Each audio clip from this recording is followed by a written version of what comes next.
Vallahi şu tabda çekilir.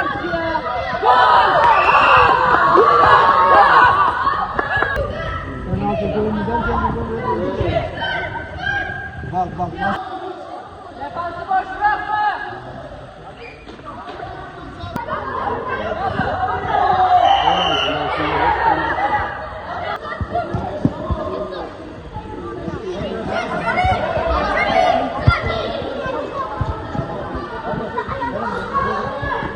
Neşe Gül Şahin olarak geldik. Bir peygamber sevdası olarak futbol maçı yapmaya geldik. Şamiller arası. Biz burada kardeşimi peşiyor.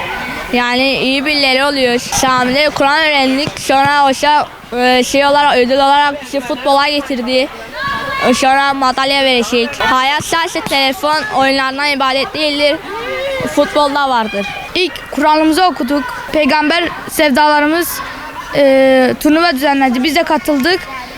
Oynadık. Burada kardeşlerimizle paylaştık. Artık bize telefon oyunları çok güzel gelmiyor hocam. Burada kardeşlerimizle birlikte oynadık. Bu daha güzel. Burada ne yapacağımızı anladık bu saatten sonra. Soy isim ne? İsmim Tarık Gündüz. Hangi camiden geliyorsun? Nezihe Gül Camii. Yusuf hocamızın ve Peygamber sevdalıları öncülüğüyle geldik. Telefonla oyun oynanmayacağını, telefon dışında oyunlar oynanabileceğini öğrendik. Kur'an, Elif ve Kur'an-ı Kerim öğreniyoruz ibadetimize. Telefondan sakının, telefon bağımlısı olmayın, dışarıda da oyunlar var. Hocam eğlenmek için, arkadaşlarımızla oyun oynamak için geldik. Nezihe Gül Camisi. Hocalarımızla geldik, Yusuf hocamızla, peygamber sevdalarımızla geldik. Evet eğlendik. Buradaki oyunlar telefondan daha eğlenceli.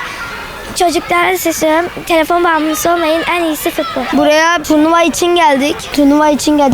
Galibiyeti kazandık ama bizi biraz zorladılar. Peygamber sevdaları tarafından geldik. Maçımız güzeldi, biraz zordu karşı rakip.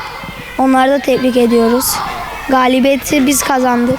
Burada kardeşliğimiz güzelleşiyor. Tanımadığımız kişilerle arkadaşlık kuruyoruz. Camide Kur'an öğrenmek daha iyi. Telefon oynamamızın yerine camide Kur'an okuyup böyle yerlere gelip futbol oynayıp finallerde kalıp kupalar kazanmamız daha iyi.